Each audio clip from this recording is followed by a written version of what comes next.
This is Bill Ryan here from Project Camelot and Project Avalon, and it's 20th of February 2010, and it's my great privilege to be meeting again with Klaus Dona.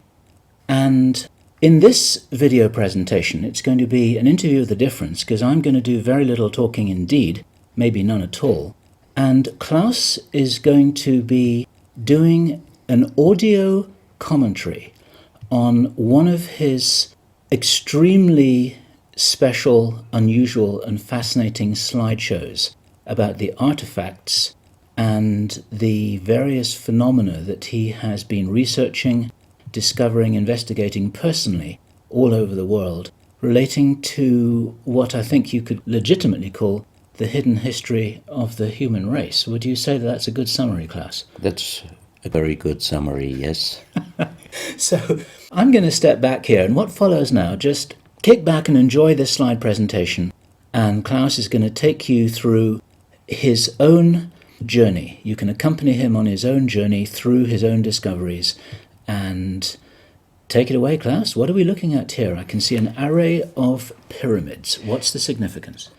The significance is that you can find pyramids all over the world on each continent. And the question is, when and who did build those pyramids? Why many of those pyramids all over the world are looking very, very similar? Another question is, did there really exist a global civilization? And I think many of our researchers are really telling us that once upon a long time a global civilization existed. But how many thousands of years ago, we don't know.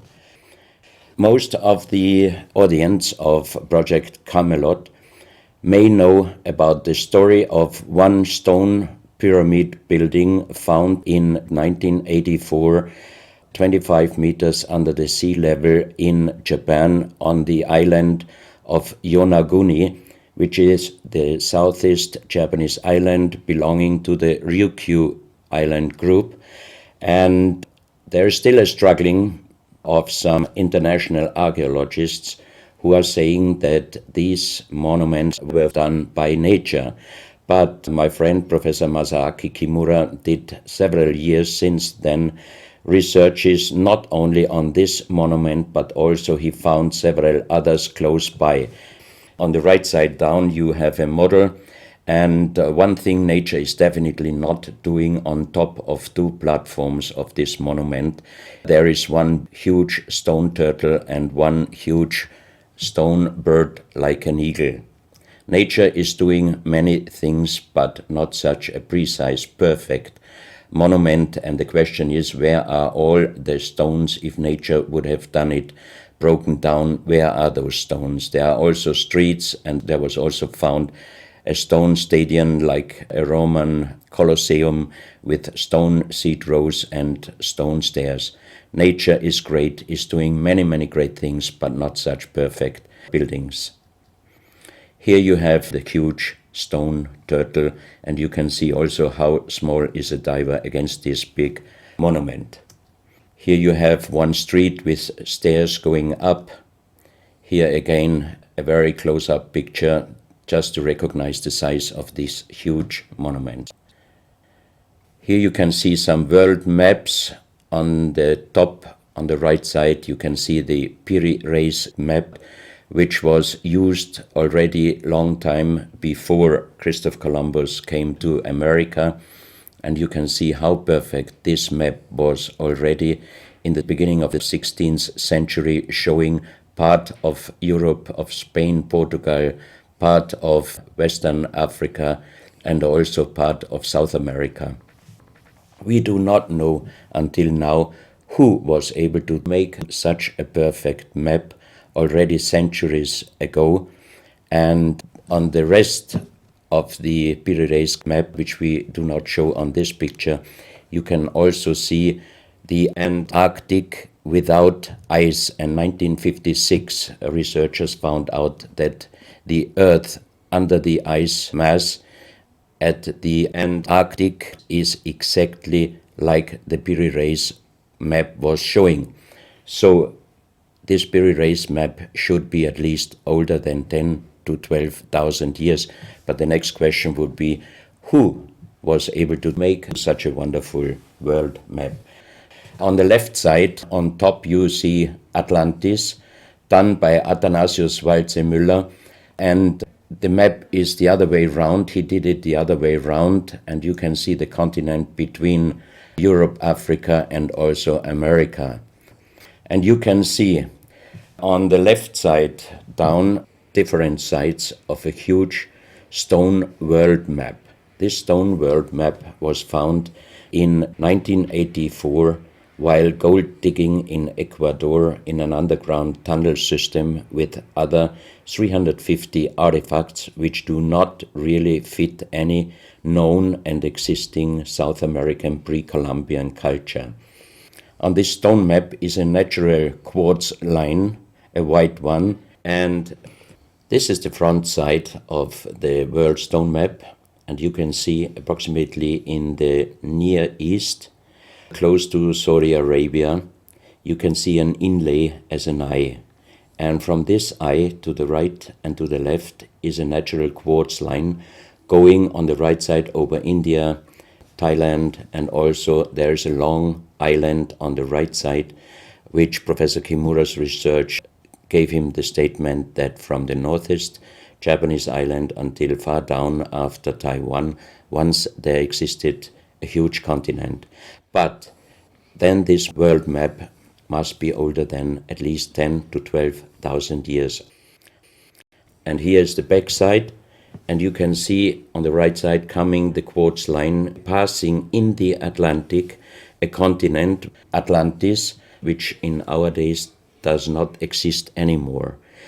Then the white line is crossing part of South America, and here you have a close-up, and you can exactly see the Bay of Guayaquil, an inlay going up to north, and a round inlay showing exactly the place where there were found those artifacts, and there is also the best quality water worldwide existing. One other very interesting artifact found on the same place in Ecuador is the so-called pyramid with the eye. The eye is an inlay, the stone is gray and white, and you have 13 steps, and it looks exactly like the pyramid with a shining eye on the $1. If you put this pyramid under black light, the eye is shining very strongly, and it looks really like an eye, but not real like a human eye. Here you have a close-up of the eye, and you can see the colors of the inlay. On the bottom of this pyramid, you have the inlay in little gold plates showing the Orion star constellation, and you have unknown writing. The translation of Professor Kurt Schildmann, who was the president of the German Linguistic Association, and he was perfect in more than 40 languages. He was able to translate this writing. He called it pre-Sanskrit because it is older than the oldest writing. And the translation of these 4 letters you can see here, his translation is "the Son of the Creator comes." As we found the same writing on stones in certain countries like Ecuador, Colombia, Illinois, United States, Clausel, France, Malta in the Mediterranean, Turkmenistan, Australia, and in southern Calabria, Italy, just a few years ago. Always there are stones and ceramics, terracotta with the same writing. That means this writing existed once worldwide, and that means there must have been a global civilization older than Sanskrit, older than 6,000 years. And Professor Schildmann also told me that this writing has a little similarity to the Indus writing and also to the Easter Island writing. And as he said, this is older than Sanskrit. He called this writing pre-Sanskrit. On this stone, you can see on the top the 2 eyes, and then you see the right hand holding the pyramid and putting the left hand on top of the pyramid. That means showing how to use this pyramid with the eye. On this stone you can see an encarving, sitting a man on a stone, holding the pyramid exactly as it was shown on the artifact before. From his eyes are going rays out, and on the right side you see two bowed persons. On his head he has something like a small helmet, and from this helmet goes up like an antenna to a strange object over him. And here you have the photo of the discovered helmet. We could not yet make a metal research or checking what kind of metal was used, but you can see in the center of the helmet that something is missing, and that might have been this kind of antenna which was shown on the artifact before. Another very strange finding from the same place is one big jade cup and 12 little jade cups. As the 12 cups are man-made and each one is a little bit different in size, if you fill them up perfectly with water and you put the 12 cups of water inside the big cup is completely filled. The next strange thing is that you can see on the little cups numbers which are looking like the Mayan numbers, but if you compare them with the Mayan numbers, you find out that there are some little differences. And on the big cup, you can see a perfect inlaid star constellation, also showing the Orion and other stars. And inside the big cup, it is very, very magnetic, and outside the cup, nearly nothing. Professional geologists are saying this is impossible because if a stone has metal particles inside the stone, it must be same magnetic from both sides. Here you have a close-up of the big cup, and you can see a perfect inlay of star constellations, and they are shining very brightly if you put black light on it. Here you have some small cups that you can figure out more clearly the style of the numbers inlaid in a strange material also shining under black light. That's another piece, a jade plate with the same star constellation inlay like on the big cup, and two persons facing the sky, and on the next picture you can see that also the eyes of these two statues and the star constellation is shining very strongly under black light. This was once a hard-formed brown stone, changing the color in the center of the stone into black, which usually in nature does not happen. And you can see, if you look very close, you can see a face with closed eyes, with a mouth, the nose, a long beard and long hair. On the left side, the face and also the stone is broken. This is the reverse side of this stone. You can see a spiral and a triangle. The center of the triangle is very magnetic, also shining under black light. Here we have the backside of a cobra. The cobra never existed in South America, but this one was found at the same place. On this side of the cobra head, you have 33 lines, inlines. So 33 is also a very mystical number since long time. And on the left side and right side, you have 7 points inlaid, and maybe these are the chakras. Also, this cobra head is shining brightly if you put black light on it. Another object here, you have a perfect worked dolphin head, and also this artifact is shining under black light. Here you have a kind of stone helmet. You can put this granite stone helmet on your shoulders, or you can lay your head inside it, and the inlay points which you see on this helmet, some experts told me that these points are exactly the acupuncture points on the human head. Here you can see how it might have been used. And a few months ago, they found at the same place an unfinished stone helmet. So that means that also some of these artifacts were made directly in Ecuador, but many, many years ago. And also the inlay on this object are shining under black light very bright. This is a fantastic jade snake, and also the inlay points are shining under black light.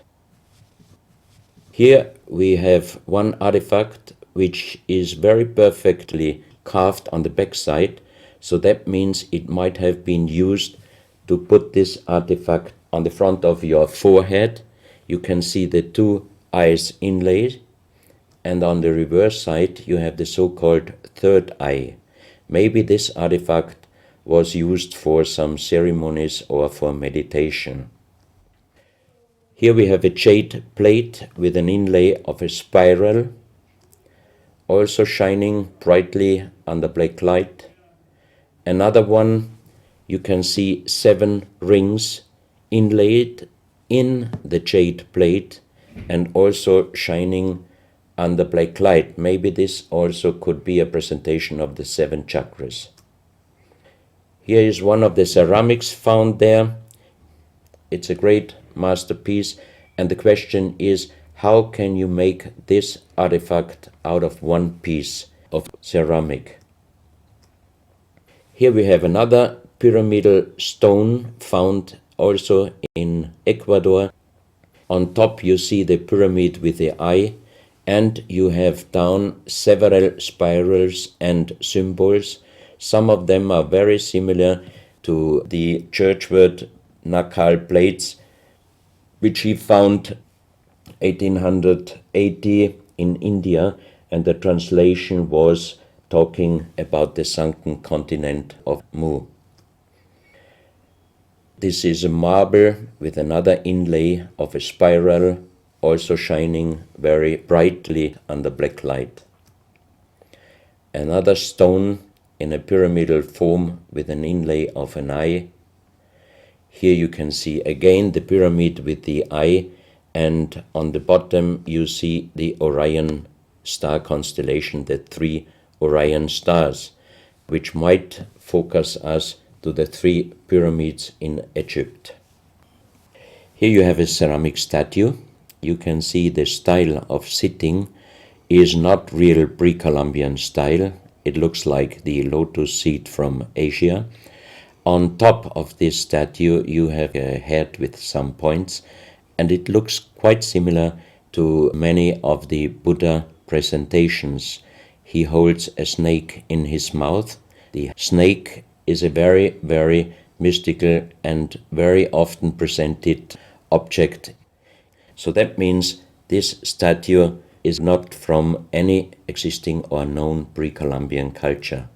Even the next one, you can see that how this statue is sitting, it looks more the direction of Asia.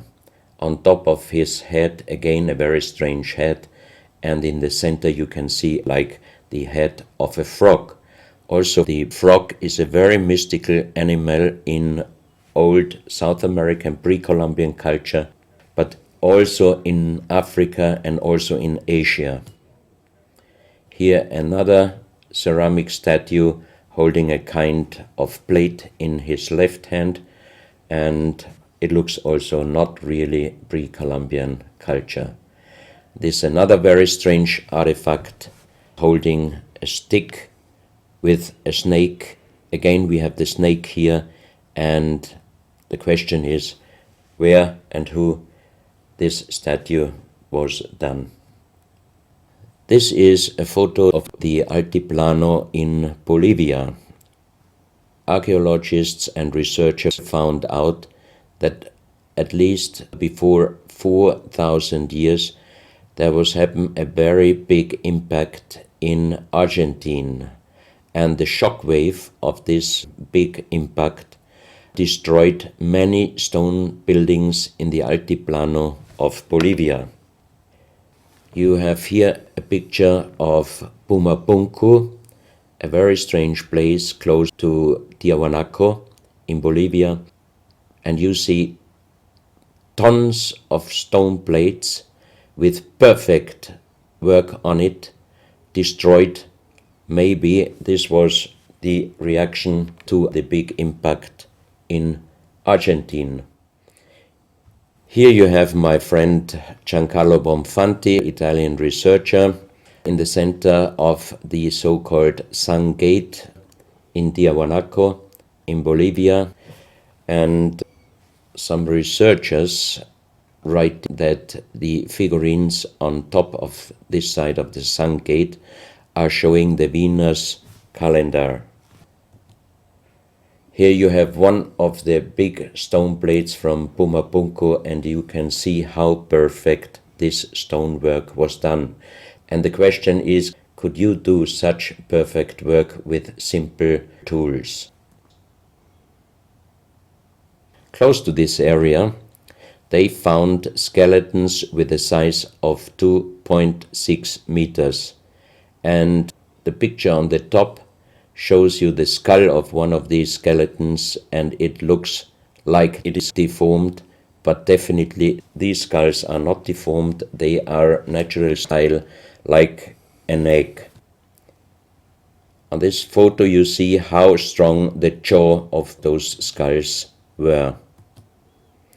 This is a front view, and the most interesting photo is this one, because you can see that the top of the skull does not have the three plates which we have as Homo sapiens, and that shows us that these skeletons are not Homo sapiens. What we might be able is doing a DNA check and an age dating on these skeletons, because we are very much wondering what kind of humans did exist long time ago and how long ago. On the next pictures I show you some artifacts found close by the real giants, and when I first time got this mask in my hands, I tried to look through the two eyes. At that time I didn't know that they were belonging to 2.6 meter skeletons, and I was just wondering, why did they make masks where you can only look out from one eye? But after knowing that those people were over 2.5 meters, I could imagine that their skull was of course bigger than our skull, and that's why these masks were for us oversized. That's another mask from Bolivia, another one with very wonderful encarving, many spirals and many symbols, which we also found in many other cultures. This is a very heavy stone figurine, and again here you can see on the top the head of a snake going down on his backside. This is the reverse side. You can see again the snake. So that means the snake must have been a very, very important animal in the past of our history. Here you can see a stone flute. The strange thing is that the vibration of the sound of these stone flutes is exactly the same as our brain waves. So that means maybe those flutes were used for meditation or for healing purposes. And each two holes are connected perfectly with each other. That means you can make perfect holes into this very, very hard stone, but how you connect with simple tools the two holes on the bottom, this would be even in our days a very difficult work to do. Because it's in the shape of a U and it curves around inside the stone. That's right. And With simple tools, you are definitely not able to do such a work. And even the holes are very precise. This is the form of a boat, and you have 3 flute pipes at the end. Here you can see how perfectly they were made. This is another flute, very small. You can use it only with very soft blowing, and the sound is like the sound of the dolphins. This is an artifact where we do not have any idea for what purpose it was used. Now we are in Colombia.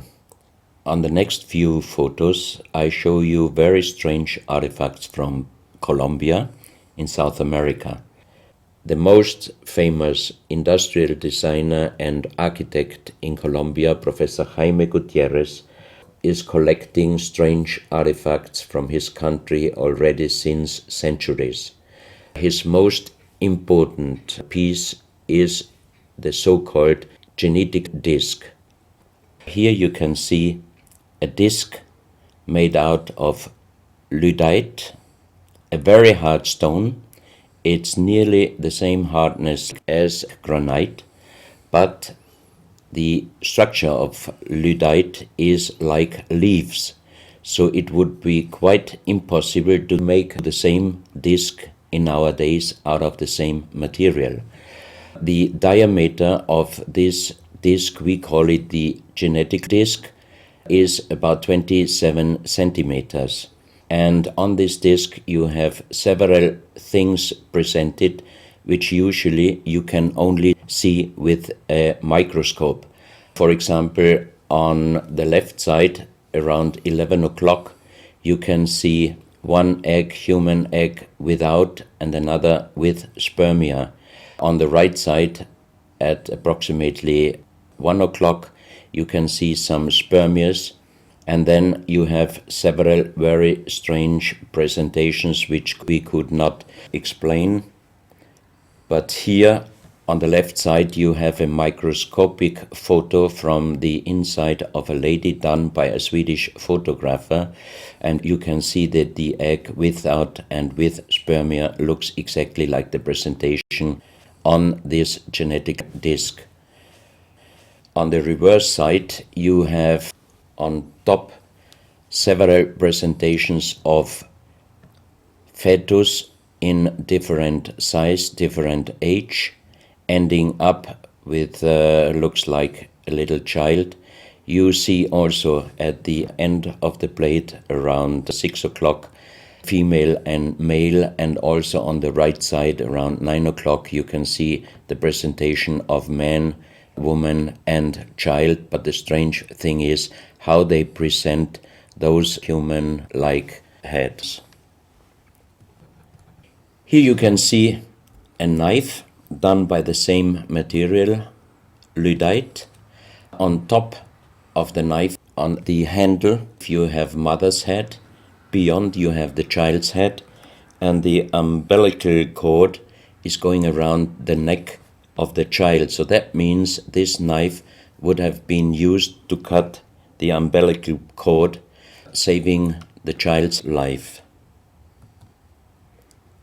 This is a close-up mother, child and umbilical cord.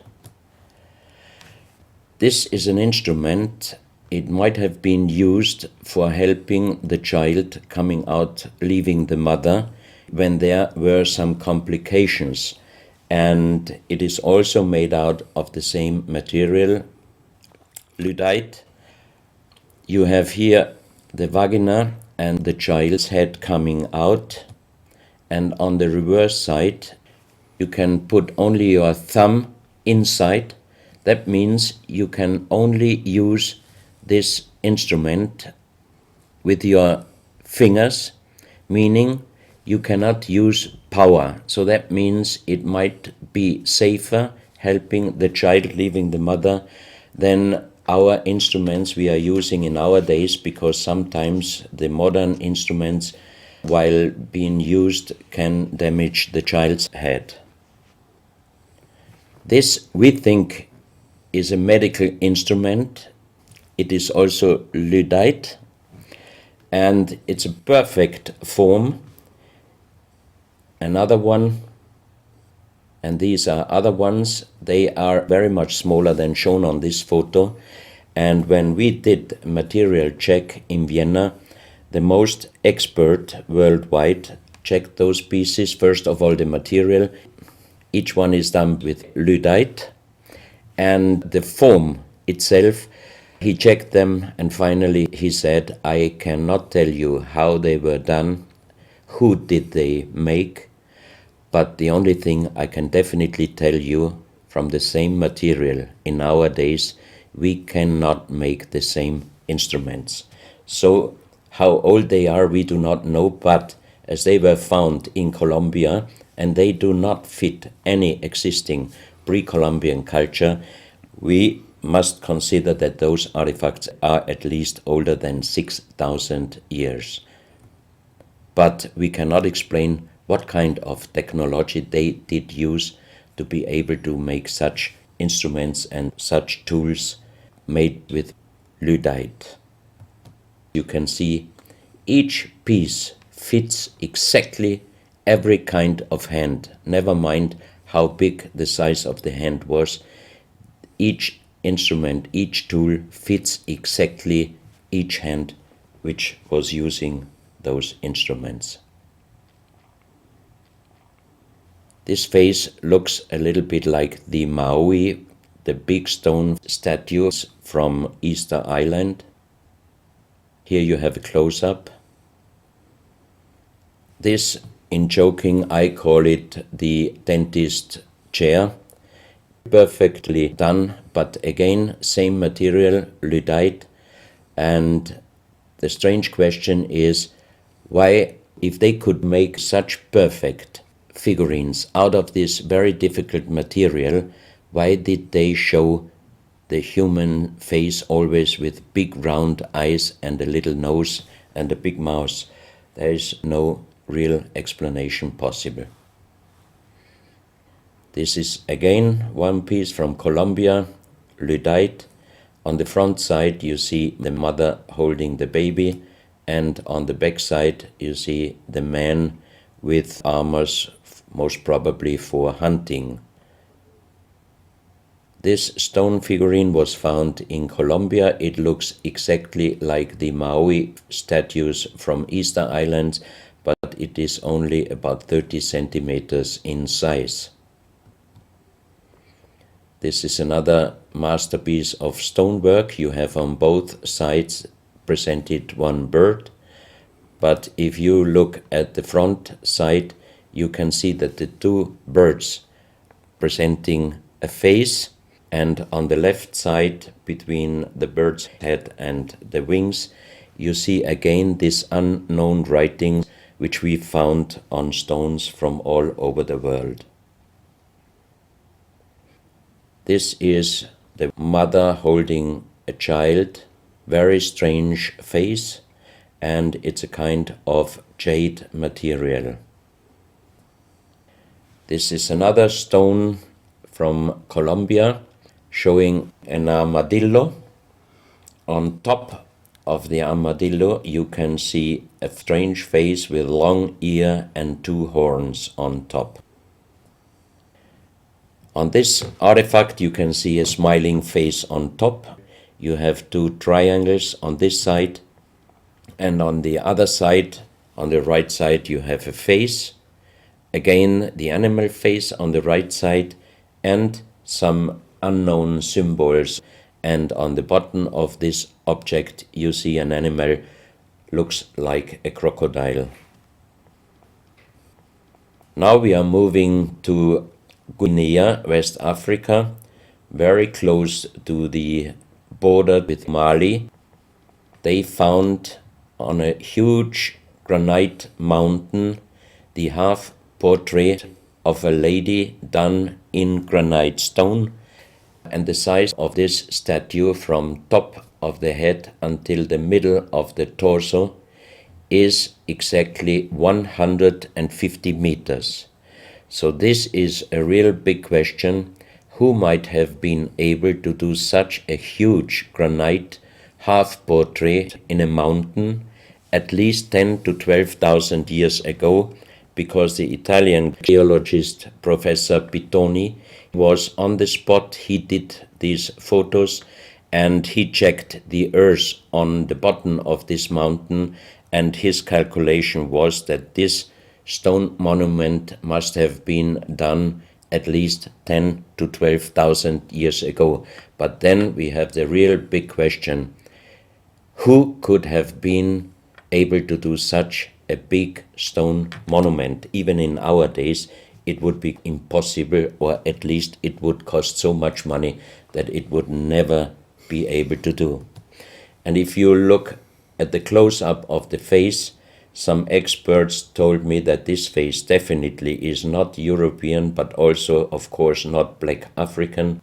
It must be either South American or Asian culture. But then again, we are at the point 10 to 12,000 years ago. It might be the civilization, the lost civilization from Atlantis. Close to this area in Sierra Leone, Professor Pittoni was in charge of diamond excavations. And as he heard in this area a legend about Allah was angry with some angels, and he put them into stone and throw them to the earth. He put the sky, also made it into stone and throw it to the earth, and he put the stars and throw them to the earth. The legend says that the sky you can see on this stone, they call them sky stones, sky blue stones found in this area under the earth. And we did research in Vienna. This is definitely artificial stone. It's not a natural stone, and all the material could be found, but the only thing they could not inform us is what kind of color did they use to get this real sky blue color. The stone figurines found from 20 meters down to even 50 meters. Professor Pittoni always took some organic material from the finding place, and the age dating of those stone artifacts are from 2,500 years up to the oldest one, 17,000 years. Here you have a granite stone, so-called nomoli, stone nomoli, with very nice encarving. Here you have a man sitting on an elephant, as there are also the legends of giants all over Africa. You know how big is an elephant. It's a wonderful stonework. It's very hard and very heavy. There are also some artifacts showing half human or human with the head of a reptile, holding a kind of pot in their hand, and they could put something inside this pot, and also on top of several nomolis there is a hole for putting something inside, and most probably they were used for ceremonies. Here you have a kind of animal. It looks like a dinosaur. And when Professor Pittoni found this statue, it was making a strange noise. So he opened the statue, and they found inside the small black ball you can see on the bottom of the statue, and this was iron material. When we did the research on this artifact, and especially on this metal ball, next morning the professor called me and told me that somebody must have done a bad joke to me. I asked why, because the result of the research was this metal material is chrome steel, and chrome steel was found first time at the beginning of the 20th century in Austria. That means it was impossible inside a statue with the age of approximately 17,000 years. But when I called immediately Professor Pittoni, he was laughing and he said, I'm a geologist. If a statue is making a strange sound, I do not open it just right away, but I did several X-rays, and you can see here on the right picture one of the X-ray photos, and you see that inside the closed statue already the round ball, the chrome steel ball, was existing. On this X-ray photo you can see exactly, and also Professor Pitoni saw, that this statue in former days already was opened but perfectly closed again, and he called a specialist who opened it exactly concerning this photo, the small stone ball which was closing the hole inside, and you can see that the metal ball was already existing. Some of you might have watched several pictures, photos on the internet of giant skeletons found in desert, in India, in China and other places. Most of those photos were competition photos to present Photoshop. Perfectly done.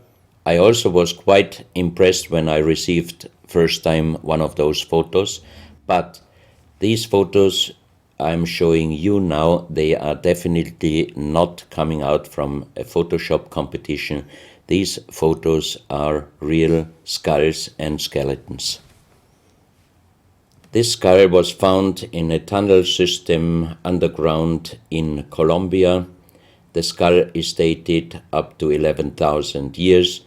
The skull is bigger than normal skull, and the front teeth of the jaw are lined up in a different way than our teeth. Something that occurs to me here is that there's a very strong, pronounced jaw. It's a very prominent jawline, very prominent chin. And here you see a photograph that was shown to us by a Project Camelot insider. Now, this isn't a real photograph. This is a scene from the old Arnold Schwarzenegger movie Conan the Barbarian. And what you're seeing here is a special effect on the actor James Earl Jones. The critical thing here is the shape of the jawline.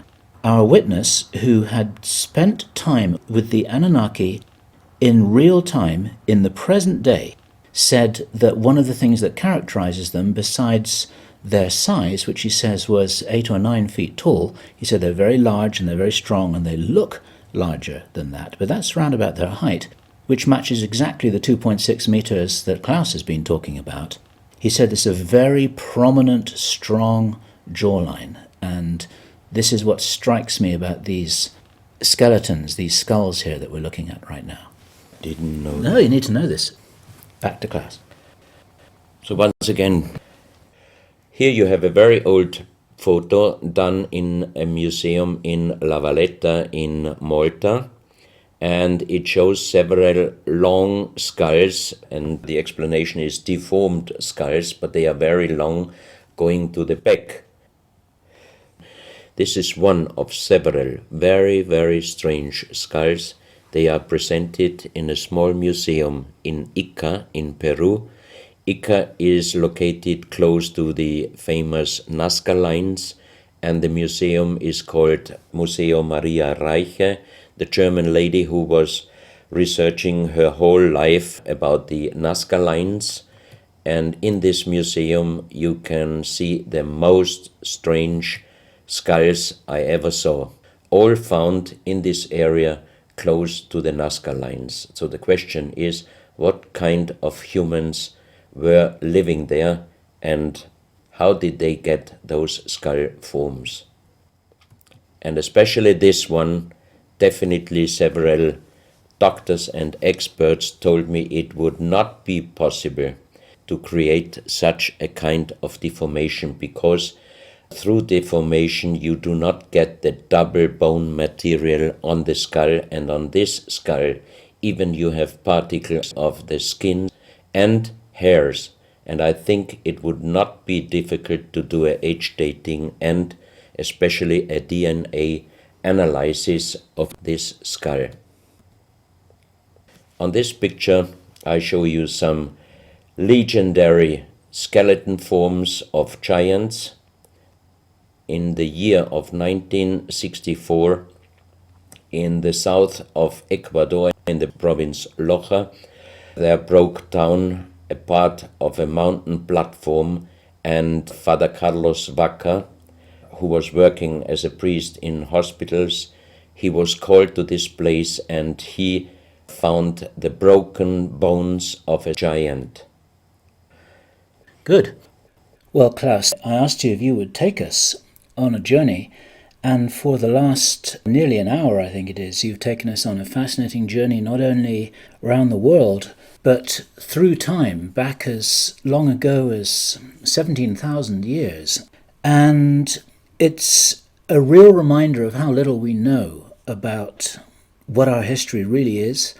These are important pieces of an important puzzle, and you're doing an enormous amount to raise people's awareness of what it is that we're not shown in many museums, what it is that we don't read in anthropological textbooks, and what it is that many university professors still refuse to recognize. And thank you so much for your part in helping to raise our own understanding of our history on planet Earth. Klaus, thank you.